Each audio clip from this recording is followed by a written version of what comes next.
खुद का शिकार कर कर खाता। केवल सारे 84 लाख योनियों में जितने जीव जंतु हैं सब अपने अपने हिसाब से, अपनी मर्यादा से और अपनी लाइन से चलते हैं। सबसे ज्यादा लाइन से भटकता है तो मनुष्य भटकता है। यह कब शाकाहारी से मांसाहारी हो जाता है पता ही नहीं चल पाता।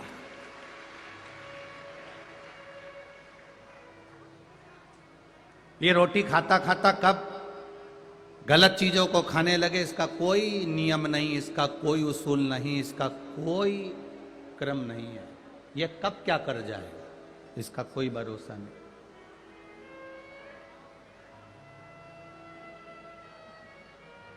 शिव महापुराण की कथा कह रही है इस मनुष्य की देह में आप किस देवता को मानते हो? आप राम का भजन करते हो, आप कृष्ण का भजन करते हो, आप शिव का भजन करते हो, आप दत्त का भजन करते हो, आप किस देवी देवता को, आप हरि विठ्ठल का भजन करते हो, आप पांडुरंगा का भजन करते हो, आप किस देवी देवता को मानते हो यह आपके ऊपर निर्भर करता है। इस व्यासपीठ ने, शिव महापुराण ने कभी आपको यह नहीं कहा कि आप राम को मत भजो या कृष्ण को मत भजो या देवी को मत भजो या देवता को मत भजो या इसको मत भजो या उसको मत भजो। यह व्यासपीठ हमेशा कहती आई है जिसमें तुम्हारा विश्वास है, भरोसा है, आप भजो उसको, मना नहीं। पर यह व्यासपीठ एक बात कहती आई है कि जिसमें तुम्हारी रुचि हो तुम उसको भजो, पर इतना याद रखना ना तो हमें दूसरे धर्म की बुराई करना है, ना हमें किसी के ऊपर उंगली उठाना है, ना किसी देवता पर हमें उंगली उठाना है। हमें तो केवल अपना भजन करना है, हमें केवल अपना भजन करना।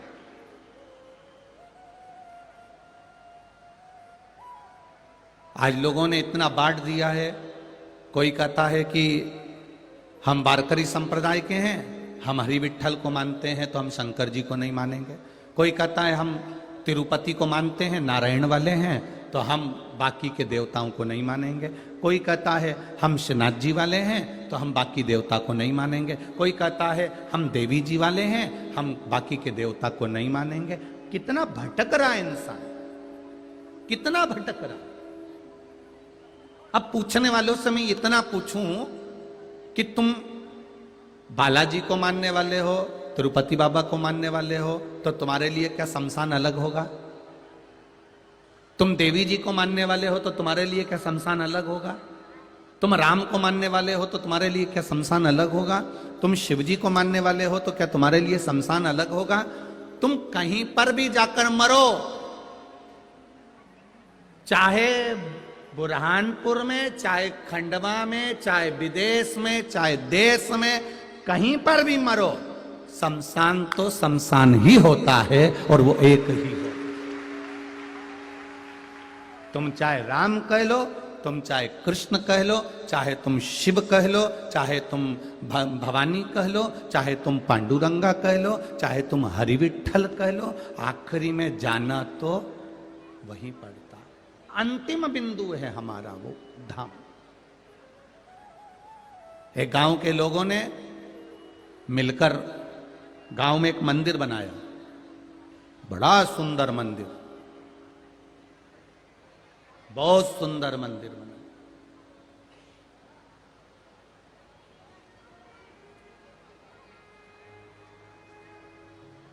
इतना सुंदर मंदिर बनाया। अब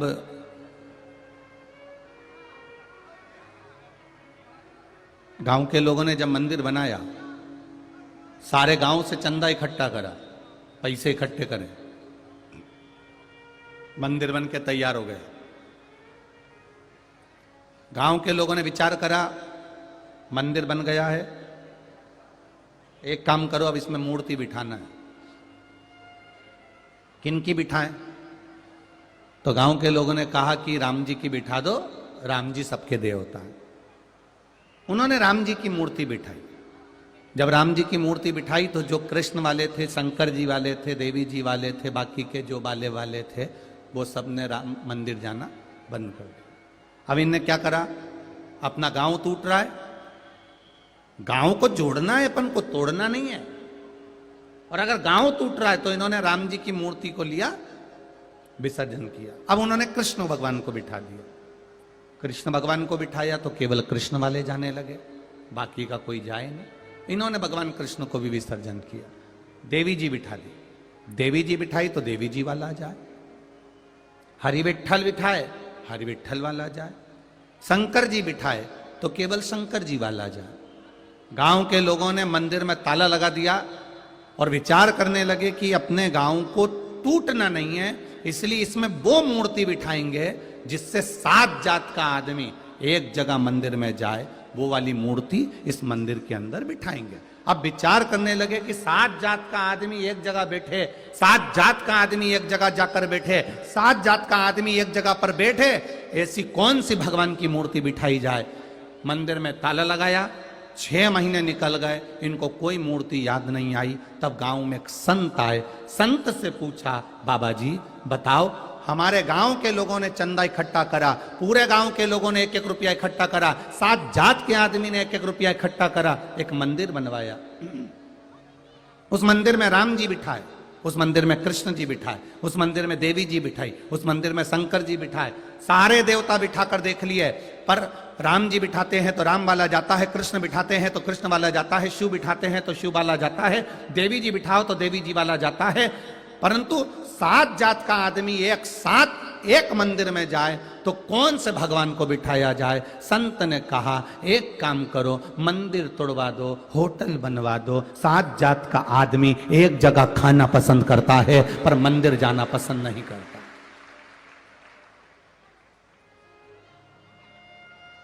इतना भेद कर दिया हमारे सनातन धर्म में, लोगों ने इतना भेद कर दिया, इतना भेद कर दिया कि ये इस मंदिर में नहीं जाएगा, वो उस मंदिर में नहीं जाएगा, वो उस मंदिर में नहीं जाएगा। तो हम तो निवेदन करेंगे कि फिर लिख के जाना कि मरने के बाद शमशान नहीं जाऊंगा। हमारे सनातन धर्म को तोड़ने वालों ने इतना भेद कर दिया कि मैं इसको भजूंगा, मैं इसको भजूंगा, मैं उसको भजूंगा, मैं किसी को बाकी तो नहीं भजूंगा। किसी धर्म के अंतर्गत, किसी पुराण के अंतर्गत ऐसा बताया हो कि तुम राम को मत पूछो, तुम कृष्ण को मत पूछो, तुम शिव को मत पूछो, तुम इसको मत पूछो, तो वो पुराण हमको भी बता देना कि जिस पुराण में किसी देवी देवता की निंदा करना बताई हो, उस पुराण को हम भी पढ़ना पसंद करेंगे। क्या हमें भी तो बताओ कि किस पुराण में किसी देवता की निंदा करना बताई। मेरे भगवान विष्णु शंकर के बिना नहीं रह पाते, शंकर जी भगवान विष्णु के बिना नहीं रह पाते, और ब्रह्मा शिव और विष्णु के बिना नहीं रह पाते। जब तीनों में कोई भेद नहीं है तो फिर हम क्यों भेद करें। एक घर की मां और एक परमात्मा, इनमें कभी भेद नहीं होता। घर की मां और घर का पिता, जितने बुजुर्ग माता पिता यहां बैठे हैं उनसे निवेदन करना चाहूंगा, तुम्हारी पूरी जिंदगी निकल जाए परंतु मुंह से यह कभी मत कहना कि तुम्हें बड़ा बेटा अच्छा लगता है कि छोटा बेटा अच्छा लगता है। हमेशा कहते रहना, मेरे दोनों बेटे, मेरे तीनों बेटे, मेरे चारों बेटे, मेरे 5 बेटे एक जैसे हैं। मां की दृष्टि में भेद नहीं होना चाहिए कि मेरा बड़ा प्रिय कि छोटा प्रिय, कि मंजला प्रिय कि संजला प्रिय। मां की दृष्टि में भेद नहीं होना चाहिए कि बड़ी बहू प्रिय है कि छोटी बहू प्रिय है, कि मंजली बहू प्रिय है कि संजली बहू प्रिय है। तुम्हारी दृष्टि में सब एक होना चाहिए। क्यों? क्योंकि बुढ़ापा आते आते आते आते आते आते गेंद किसी भी पाले में जा सकती है और किसी भी बहू से पाला पड़ सकता है। अपने मुख से कभी मत कहो कि मेरी बड़ी बहू अच्छी कि छोटी अच्छी। दोनों अच्छी, दोनों प्रिय। एक अगर सब्जी अच्छी बनाती है तो दूसरी रोटी अच्छी बनाती है, एक हलवा अच्छी बनाती है तो एक खीर अच्छी बनाती है। दोनों के लिए प्रति तुम्हारा प्रेम होना चाहिए। तुम अपने मुंह से कहकर क्यों बुरे होते हो? नहीं, मेरी छोटी बहू तो इतनी बढ़िया, इतनी बढ़िया, इतनी बढ़िया, तो बड़ी ने भी सोच लिया, डोकरी अब तू आ, अब तू आ मेरे पाले, पढ़ने दे मेरा पाला तेरे से, फिर बताऊं तेरे को। क्यों कहकर बुरे हो? मां अपने चारों बच्चे को बराबर का दूध पिलाती है। मां अपने चारों बच्चे को, वो तो अब नया नया फैशन आ गया, नहीं तो पुराने फैशन में तो दिवाली आती थी, थान का एक जैसा कपड़ा कटकर आता था, लल्लू कल्लू पप्पू मुन्ना सबका एक जैसा कपड़ा सिल जाता था। बोलो री जी सही है कि गलत है? एक जैसा थान का कपड़ा कटकर आता था और एक जैसे घर के बच्चों के कपड़े सिलते थे। कोई भेद नहीं था मेरे बुजुर्ग माता पिताओं में, पहले के लोगों में कोई भेद नहीं था। आज के जमाने में लोगों ने भेद उत्पन्न कर दिया।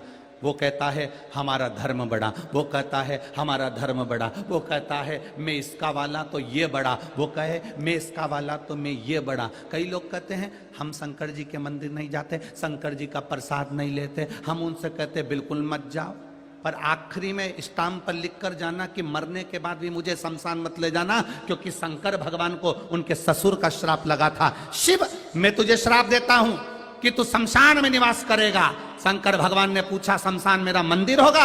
हाँ, शमशान तेरा घर होगा। तो फिर लिख कर जाओ कि मैं शंकर का प्रसाद नहीं खाता, शंकर के मंदिर नहीं जाता, शंकर का गुणगान नहीं गाता। तो लिख कर जाना कि मुझे शमशान भी मत ले जाना, क्योंकि वहां भी शंकर मिलने वाला है। शुरू से मृत्यु तक शिव तुम्हारे साथ है।